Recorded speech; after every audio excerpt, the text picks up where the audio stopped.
Hi guys, I'm Nicole Borromeo and I'm your Miss International 2023 third runner-up. And this is the first episode of Firsts here at Merlion Entertainment.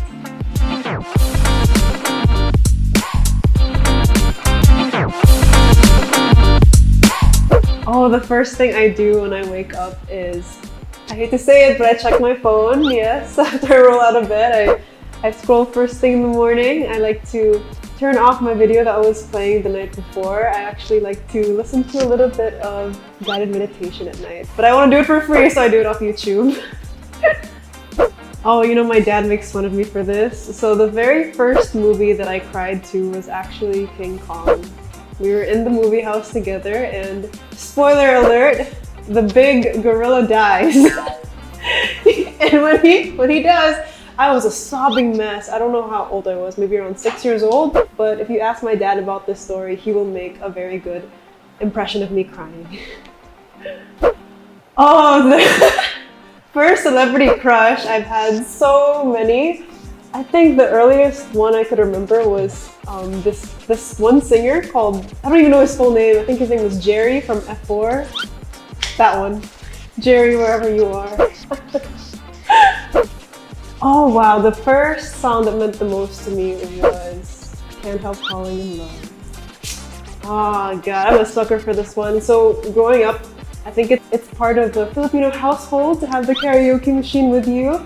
And my go-to song was Can't Help Falling in Love, but not the original one by Elvis Presley. This one was a cover where it was more upbeat and fast-paced. I think they played it in Lilo and Stitch. That was my go-to. Very dance-worthy and sweet. Ooh, my family growing up, they were the type to want to travel every year. And when I was a kid, the earliest country that I remember visiting was Hong Kong.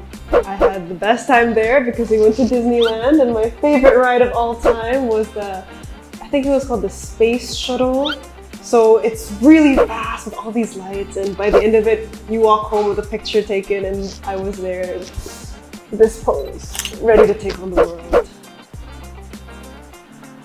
Oh my gosh, this is actually very recent. So my first ever designer item I purchased semi-recently, and I'm not so sure how I feel about it now, but it's a scarf, an Hermes scarf. I know. When I walked in there, the ladies were very convincing and they looked so classy with the way they tied it around their neck. And I figured I could be that girl. I could be the scarf girl, the classy scarf girl. But it didn't work out for me. I don't wear it very often, especially in the Philippines. But on special occasions, I have it saved up, just sitting there. Geez. I think this is a cliche when I say that the very first role model would be someone from the family, right? I mean, it's the first person you see. I remember I couldn't even go up to school without missing my mom. So she used to give me little pep talks before I got in the classroom, saying that I can do this, reassuring me that she'll be waiting for me outside when the class is over. So a lot of credit to my mom there. She was definitely the first one. First fashion piece that I've ever made. I made an attempt, does that count? So over the pandemic, I tried to get myself into knitting. I made one square piece.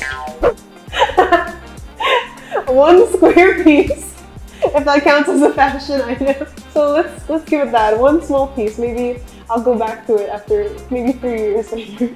I'll complete that piece now because I'm feeling guilty.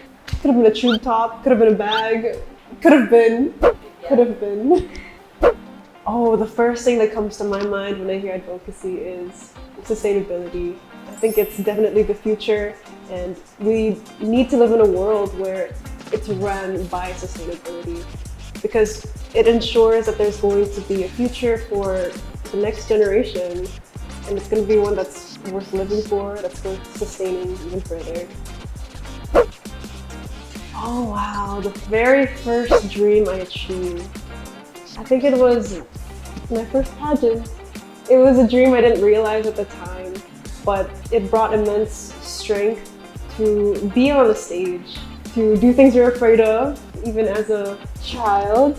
And when you start with the small things, when you stand in front of a crowd, when you face your fears, it makes a whole difference, and it really empowers you to do more of what you're afraid to do. Oh, perfect! This is like in relation to the previous question. So the very first beauty pageant I joined was actually an inter-school pageant. It was called Miss Cebu City Olympics 2016. So it's very similar to those Muse type of competitions, but in this case, it was actually their first time adding in other segments. So that included a fun wear, a school wear, so I had to wear my uniform, also the Q&A, as well as evening gown, and that was the beginning. I still remember the song that was playing. It was Firestone. Special place. My first memorable pageant memory, I guess it's the same one because that's the very first pageant. But if I were to pick something else that was still, because it's my most memorable, so out of all of them, I'd have to say it was when I was crowned as Cinema Festival Queen.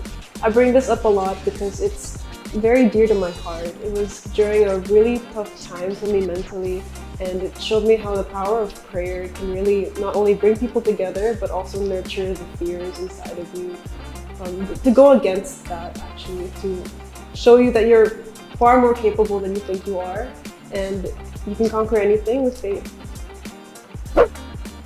The first thing I did after I won Miss International, third runner-up, we were actually escorted backstage to go through interviews, and I remember rushing, trying to find the rest of my things because when we were done with the interviews and we were backstage, the whole place was empty. How crazy is that? Usually you'd think it would take a few more hours for the preparations to be over, but in just maybe an hour or so, we had to rush back to the hotel. So I didn't have that moment where I got to celebrate it with my family because we were rushed right away. However, I do want to share this. When I did get home to my roommate, Miss Nepal congratulated me, and one of the other countries actually gave me a little present. Just something off of 7-Eleven, but it was the sweetest thing ever. It was like a cream puff and a peach soda, so thank you, Armina. I hope you guys really enjoyed this, getting to know me a little bit better. So please do like and hit the subscribe button to see more of our content from Merlion Entertainment. Bye-bye!